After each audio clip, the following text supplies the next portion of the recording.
Dari sudut pandang Kak Haji sendiri nih, teknologi pendidikan tuh gimana sih sebenarnya? Ngomongnya teknologi pendidikan tuh kayak apa sih gitu. Tapi kalau misalnya pas lagi di bahasa Inggrisnya kayak educational technology gitu, edutech gitu, kayak wah keren banget gitu. Padahal cuma ya sama aja translate doang sebenarnya kan.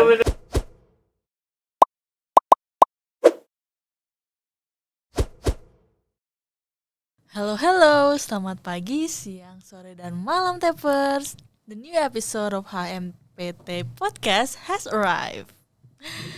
Tak kenal maka tak sayang, yuk kita kenalan. Nama aku Tasya Karunisa dari TP 2021 yang bakal nemenin kalian di episode kali ini.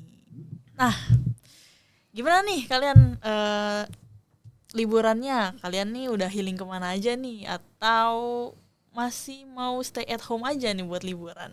Tapi gak apa-apa ya mau stay at home ataupun liburan, yang pasti dengerinnya harus HMPT Podcast. Oke. Anyway, hari ini kita bakal ngomongin topik yang sangat insightful sih buat kalian yang penasaran tentang apa sih teknologi pendidikan itu. Dan yang pastinya aku nggak sendiri nih di sini. Aku bersama narasumber kita yang kece banget, yaitu ada Kak Borok Aji Samudra dari TP 2020. Halo Kak Aji. Halo. Halo Kak Aji. Gimana nih kabar Kak Aji? Alhamdulillah baik. Tasya sendiri gimana kabarnya nih? Baik, alhamdulillah. Alhamdulillah. Kan lagi liburan nih Kak Aji nih. Kalau boleh tahu apa sih kesibukan Kak Aji nih sekarang nih? Sibukan ya? Kalau liburan ya kesibukannya rebahan-rebahan aja sebenarnya sih. Cuma di samping rebahan gue juga lagi ikut kepanitiaan juga, organisasi juga, dan lagi ikut beberapa lomba juga. Wah, nih teman-teman, kalau for information aja nih, Kak Aji nih sering bolak-balik TP berprestasi. Jadi kalau kalian ngeliat nih, wah sering nih ngeliat Kak Aji nih. Kak Aji nih benar-benar produktif banget sih.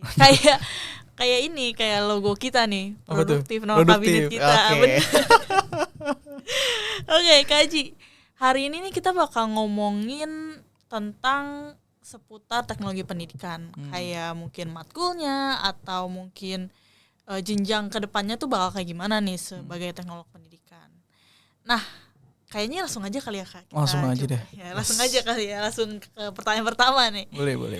Oke, buat di pertanyaan pertama ini nih kita kayak harus back in time nih Kak, flashback dulu nih Kak. Okay. Ke tahun 2020, Kak Aji 2020 dong. Betul. Benar. Nah, pas awal tuh Kak Aji mau masuk TP tuh dari jalur apa Kak? Mohon maaf. Dulu tuh jalur penmaba yang mandiri.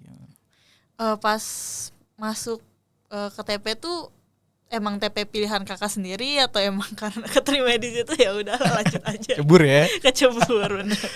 Mungkin gue ceritain aja kali ya. Iya. Mungkin dari dulu SMA tuh jujur sama sekali nggak ada gitu gue milih TP sebagai jurusan kuliah gitu, nggak ada sama sekali kepikiran gitu. Terus dari awal emang gue pengen tuh masuk sejarah gitu dulu, betul masuk sejarah gitu di SNM atau di SBM gitu, masuk sejarah gitu niatnya gitu emang. Tapi pas ketika milih mandiri karena gue mencoba beberapa peluang ya untuk masuk ke PTN gitu. Entah kenapa jari ini kayak milihnya tuh TP gitu. Pilihan pertama malah TP gitu dan keduanya malah sejarah, dan gue tuh bingung banget sih. Kayak aneh aja kan sebenarnya, kayak ada jodoh sebenarnya. Kayak lu ngapain sih milih TP, jujur kan kalau dipikirinnya sebenarnya itu kayak ya udahlah. Tapi alhamdulillah pas di SBM gue keterima di sejarah, terus di mandiri juga keterima di TP gitu. Jadi kayak dua pilihan yang menurut gue kayak gue milih yang dari dulu yang gue pengen atau yang baru yang sebenarnya gue belum tahu apa-apa kan. Benar. Terus ya udah tuh gue coba hubungin aja, narah hubungnya waktu itu Kak Acep. Kak Acep TP 19. Kayak gue nanya-nanya tentang TP gitu kan. Kak, TP itu sebenarnya belajarnya apa gitu, matkul-matkulnya ada apa aja gitu. Terus jenjang karirnya apa gitu. Dijelasin tuh panjang, udah brandingnya tuh bagus banget gitu. Kayak sampai gue tuh tertarik gitu untuk masuk TP tuh gara-gara ya Kak Acep gitu. Jadi kasarnya ya, gue diceburin lah sama Kak Acep ini gitu kan. Kak Acep kayak salesnya TP. Betul banget, bener banget. Jadi ya ceritanya gitu sih untuk gue masuk TP itu ya karena ketidaksengajaan, tapi alhamdulillah sesuai sama passion gue gitu. Ya sih kelihatan sih Kak Aji. Kelihatan sih. Kan Kak Aji diceburin sama Kak Acep dan dikasih tahu sama Kak Acep tentang TP itu seputarnya kayak gimana. Nah, dari sudut pandang Kak Aji sendiri nih, teknologi pendidikan tuh gimana sih sebenarnya? Teknologi pendidikan ya, kalau gue ngeliatnya tuh kayak gue belajar di semester 1 belajar landasan TP, Itu kayak dijelasin simpelnya tuh kayak belajar itu ada di mana-mana gitu, nggak cuma di sekolah, tapi nggak cuma di perguruan tinggi juga, tapi di perusahaan atau di lingkungan masyarakat pun juga membutuhkan namanya belajar gitu. Nah kita TP di sini tuh sebagai orang yang fasilitasi belajar study league atau orang gitu untuk belajar. Jadi menurut gue kayak ya kita tuh dibutuhin di mana-mana. Terus juga mungkin kalau misalnya kita flashback ke masa lalu pas kita zaman sekolah ya, kayak gak menutup kemungkinan gitu kita tuh TP itu ilmu TP itu dipakai gitu pas kita zaman sekolah gitu. Kayak kita pakai media pembelajaran, terus juga di belajar juga ada namanya tujuan pembelajaran gitu kan. Kayak wow ternyata gue pakai ilmu TP itu dari sejak lama gitu sebenarnya. Baru sadar ketika gue belajar gitu di TP ini sendiri gitu sih mungkin. Terus juga apa ya, TP itu sebagai salah satu di masa depan menurut gue juga bakal kepake ya. Ya sih kan soalnya sekarang udah online segala macam dan butuh mempelajari. Betul banget gitu. Bener sih. Kan Kak Ju udah riset dong pas udah kayak kebayang nih dulu pas awal-awal nih TP bakal kayak gini nih, diceritain Kak Acep mau matkul bakal kayak seperti ini nih. Nah setelah Kak Haji menjalani perkuliahan nih, kira-kira dari segi teknologi pendidikan, dari matkulnya segala macamnya tuh ada yang beda nggak sih dari bayangan Kak Haji atau ternyata wah sama sih sebenarnya sih? Mungkin kalau dibilang ya dari awal emang kayak gue ngiranya teknologi pendidikan tuh kayak wah teknologi nih gitu kan, kita bikin media nih, kita bikin website segala macam gitu. Tapi ternyata kita juga belajar teorinya gitu. Kita belajar teori belajar, terus kita juga belajar ilmu komunikasi juga, belajar desain pesan juga gitu. Dan itu kayak wow gitu, ternyata nggak cuma produksi media doang loh gitu. Kita juga belajar tentang teori belajar dan kependidikan juga gitu. Iya benar. Iya kan. Semua orang tuh pasti pada ngira wah teknologi pendidikan bakal belajar nih bikin animasi segala macam, tapi ternyata pendidikannya juga dipelajari. Betul gitu. Jadi kayak lebih menekankan di pendidikannya gitu, bukan teknologinya. Iya benar. Ngomongin soal matkul nih Kak nih, kan tadi kita ngomong-ngomong soal ini dan matkul gitu. Matkul TP kan banyak banget dong dari semester 1 sampai semester Kak Haji sekarang mau jalan semester 5 ya. Betul. Nah kira-kira sepanjang ini matkul favorit Kak Haji apa nih? Waduh, matkul favorit ya. Mungkin gue bagi dua aja kali ya matkul tuh di TP menurut gue ya. Ada matkul produksi, ada matkul teori gitu. Kalau matkul teori yang paling gue suka banget dari semester 1 sampai semester 4 adalah landasan TP gitu. Oh, Bu Evelyn. Betul banget Bu Evelyn. Dosennya Bu Evelyn dulu. Sampai sekarang sih ya. Ya sampai sekarang Bu Evelyn. Kemarin juga Bu Evelyn soalnya. Iya, jadi di landasan TP itu kita belajar tentang sejarahnya TP itu terbentuk tuh kayak gimana gitu kan. Kita belajar juga kawasan TP. Jadi kayak kita ngelihat helikopter view-nya tentang TP gitu. Ya, jadi kayak kita mau belajar apa nantinya gitu. Jadi kita tahu semua tentang TP di landasan TP itu sendiri. Terus juga kita belajar apa lagi? Favorit kedua mungkin teori belajar kali ya. Teori belajar pembelajaran ya. Itu juga kita belajar tentang 4 teori belajar yang ya itu ternyata digunain gitu selama di pembelajaran. Oke, terus untuk matkul produksi itu yang paling gue suka yang pertama adalah belajar berbasis komputer. Ya itu mungkin saya udah belajar juga ya. Udah ini Pak Imbar. Betul Pak Imbar semester 2. Iya betul banget. Jadi kita belajar tentang bikin media digital ya. Kayak kita bikin storyboardnya dulu, kita bikin flowchart gitu kan. Jadi yang gue pelajari adalah ketika kita bikin media, kita harus bikin pre-productionnya dulu gitu. Biar nanti pas bikin medianya tuh gak bingung mau ngapain. Dan itu kayak wah itu bener-bener kali pertamanya gue tertarik banget sama media digital tuh kayak wow ternyata kita dulu kan belajar di PPT atau di Articulate kan. Iya benar-benar. Kayak wow PPT tuh bisa se-powerful ini gitu loh. Yeah. Dan ya mungkin dari situ kayak gue tertarik sih untuk ikut lomba-lomba yang media digital segala macam itu sih mungkin. Iya sih emang karena aku belajar BBK juga kayak asik sih karena lebih ngulik kan. Kalau kemarin kan masih teori aja kan, ini lebih ngulik kan semester 2 ini. Lebih nyemplung ke produksi medianya kan. Bener. Terus mungkin kalau matkul lainnya animasi kali ya. Oh, animasi. Kita belajar tentang AR, tentang VR. Dan itu kayak menarik banget kayak wah nantinya gue bakal bisa bikin aplikasi AR sama VR nih gitu kan. Kayak kita belajar tentang bikin VR tuh pakai aplikasi apa, bikin AR tuh pakai aplikasi apa gitu kan. Terus yang paling gue dapet banget feel-nya tuh pas lagi belajar animasi itu adalah ketika Pak Imbar bilang kalau bikin media pembelajaran itu jangan mubazir gitu. Atau mubazir ini adalah ketika misal lu bikin VR atau bikin AR gitu, cuma padahal dengan media yang lain pun bisa gitu. Misalnya media flashcard tuh bisa mencapai tujuan pembelajarannya gitu. Ya, Jadi kan sayang biaya produksinya kan untuk lu bikin AR ya mending lu bikin flashcard gitu kan. Iya benar. Jadi ya itu lagi. Jadi secanggih apapun medianya, sedigital apapun itu medianya, kalau misalnya nggak tercapai tujuan pembelajarannya ya bukan merupakan media pembelajaran yang baik gitu kan. Benar. Kan kita lagi ngomongin soal animasi tuh berarti Kak Aji dapat di semester 4 ya? Ya betul, semester 4. Nah, kan tentang VR AR itu berarti kan masuk ke media pembelajaran dong. Betul banget. Ini tuh VR AR, media pembelajaran VR AR nih famous banget nih Kak, dari semester 1 udah dibahas mulu, dari media pembelajaran itu udah dibahas kan dari awal banget. Nah, kira-kira buat aku sendiri juga dulu masih rada-rada apa sih bedanya tuh VR sama AR, soalnya virtual reality, augmented reality ya sama reality juga, layar-layar juga yang dilihat itu kan.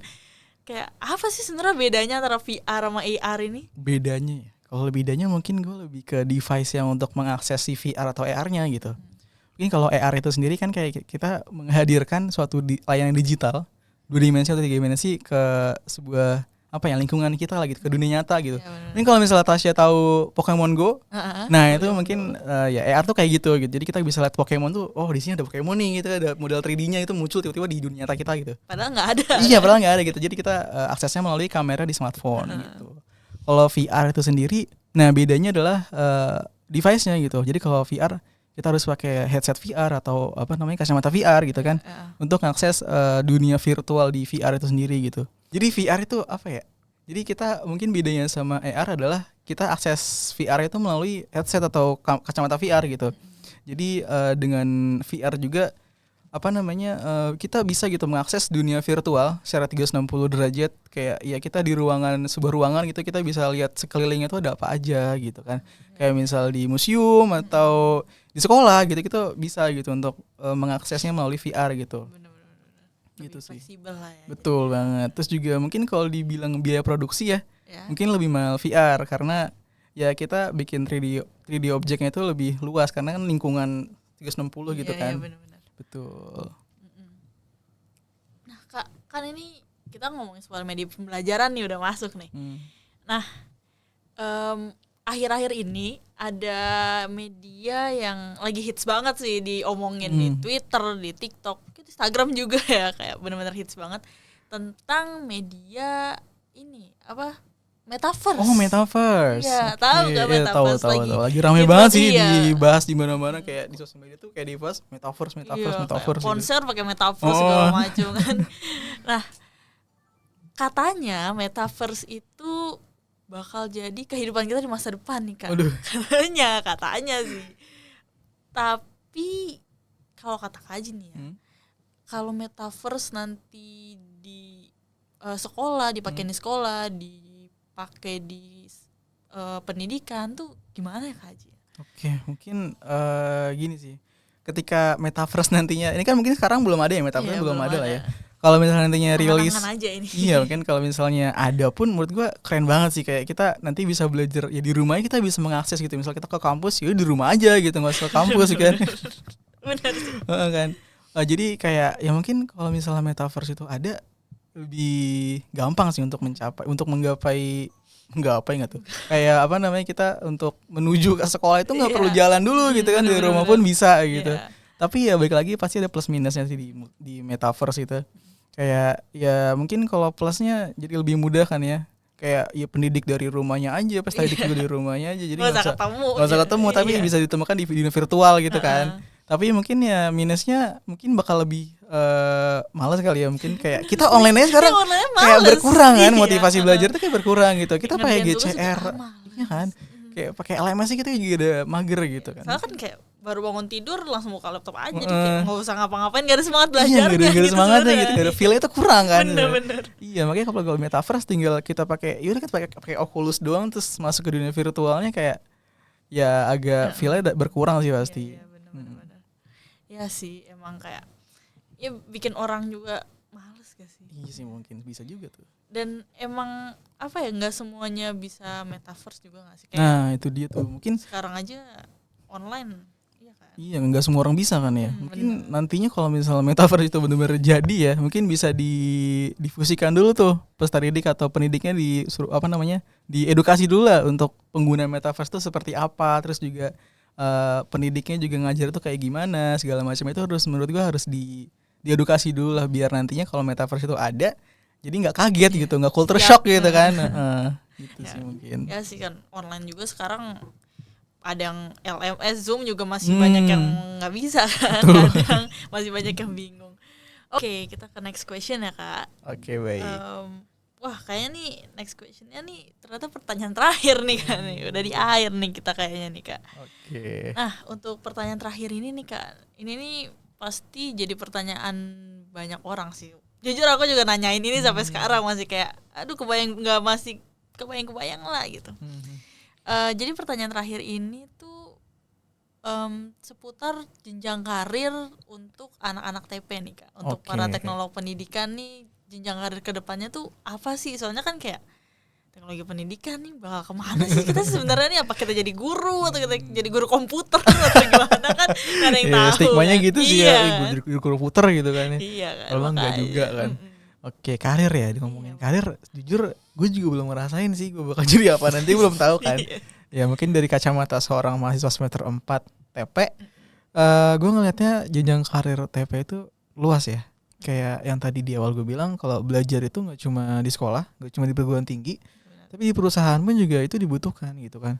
Di kediklatan, di kepelatihan juga itu dibutuhkan banget, dan itu di mana-mana itu pasti ada gitu, nggak cuma di sekolah doang gitu. Jadi menurut gue untuk jenjang karir TP ini luas banget ya. Bahkan kemarin gue lihat oprek di TNI itu juga ada loh untuk S1 masuk TP. Ada loh. Kok bisa ya? Iya, TNI jadi loh. emang luas banget, di mana tuh kayak ada aja gitu. Jadi ya begitulah, menurut gue sih luas ya. Terus juga ngomongin karir nggak ketinggalan kita ngomongin konsentrasi yang ada di TP gitu. Teknologi pembelajaran sama teknologi kinerja gitu. Yang mungkin sekarang jadi struggle-nya mahasiswa semester 5 nantinya. Kayak milih yang mana ya, tekno mau tekin gitu. Iya, mungkin ya dari situ mungkin kita bisa mengarahkan diri kita nih mau jenjang karirnya mau di mana gitu. Mungkin kalau misalnya di teknologi pembelajaran, kita bakal lebih belajar untuk di pembelajaran gitu. Kita belajar merancang kurikulum dan segala macamnya. Kalau misalnya teknologi kinerja, kita bakal belajar yang namanya pengembangan sumber daya manusia gitu. Yang itu mungkin kalau misalnya mau ngelamar di bagian HR, ya itu mungkin bisa juga melalui kita belajar di matkul itu juga kita belajar gitu. Itu sih mungkin. Terus kemudian startup pendidikan mungkin sekarang luas banget ya. Ada Zenius ya kan, Halo Learn, Ruang Guru, betul banget, kayak banyak banget lah startup pendidikan tuh. Dan untuk karirnya mungkin gue lihat di LinkedIn gitu kayak banyak banget tuh, instructional designer, media developer, bener, terus perancang kurikulum juga. Itu kayak banyak banget. Menurut gue kita sebagai mahasiswa TP harusnya bisa menggunakan memanfaatkan lah kesempatan yang ada itu untuk karir kedepannya itu akan lebih baik lah untuk mahasiswa TP. Apalagi sekarang lagi serba online ya Kak. Betul udah banget. maju juga teknologi Betul kan. banget. Jadi dipakai kayak, banget. Betul banget, kayak TP-an kita. ilmu TP itu pasti kepake gitu. Kita juga kayak di TP kan belajar yang tadi kayak bilang AR VR, itu kan bisa jadi portofolio kita juga kan. Bener banget itu. Kayak kita udah punya portofolio nih untuk kedepannya, jenjang untuk dunia kerja itu kayak pasti dibutuhkan lah. Kita udah punya portofolio yang sudah kita rancang lah sejak kuliah gitu. Iya sih, benar sih. Iya benar banget nih teman-teman. Jadi buat kalian yang bingung kan, biasanya tuh kalau di Twitter nih Kak, TP tuh stigmanya tuh kayak bingung. Aduh, di TP bakal jadi apa nih? Kayak banyak tuh orang yang underestimate TP. Padahal TP tuh sebenarnya kayak hidden gems gak sih? Iya, betul banget. Nggak banyak yang tahu, tapi buat jenjang kedepannya tuh luas. Luas banget. Iya, kalau misalnya ngomongnya teknologi pendidikan tuh kayak apa sih gitu. Tapi kalau misalnya pas lagi di bahasa Inggrisnya kayak educational technology gitu, edutech gitu, kayak wah keren banget gitu. Padahal cuma ya sama aja translate doang sebenarnya kan. Iya bener. Iya gitu. Iya sih, bener. Jadi kita nggak cuman jadi ya guru-guru doang gitu kan. Biasanya orang kayak wah pendidikan di guru gitu. Ternyata kita banyak teman-teman tuh. Jadi gak usah takut masuk TP. Jangan takut masuk TP. Kalau misalnya lu kurang bisa di bagian bikin produksi media ya, kan ada juga perancang kurikulum atau juga perancang desain pembelajaran, itu juga kayak ada gitu, nggak cuma produksi media doang gitu. Iya benar banget nih Kak. Wah nih Kak, kayaknya kita sampai di sini aja nih ke pembahasan. Waduh. Udah habis ternyata pertanyaannya nih udah habis Mas Dirli. Oke, Kak Aji makasih banget nih udah nyempetin waktunya buat jadi narasumber kita, dan pengetahuan yang Kak Aji kasih tahu itu benar-benar insightful banget. Alhamdulillah. Terima kasih gue udah kesempatan buat saya menjadi narasumber di sini. Terima kasih buat kesempatannya. Benar-benar makasih ya Kak Aji ya. Oke. Akhir kata kayaknya kita udah di akhir episode kan. Jadi kalian semua yang masih mau tahu tentang TP, tentang teknologi pendidikan, jangan lupa dengerin podcast HMPT Podcast, dan juga jangan lupa nonton juga di YouTube kita, itu HMPTP UNJ. Bener, HMPTP UNJ. Jadi jangan lupa subscribe and like and comment semuanya. Jangan lupa tonton juga episode-episode selanjutnya, karena masih banyak lagi yang bakal kita bahas yang pastinya bakal berguna banget nih buat kalian para teknolog pendidikan atau juga para tapers dari Tapas UNJ. Aku Tasya Kairunisa pamit. See you on the next episode guys. Dadah.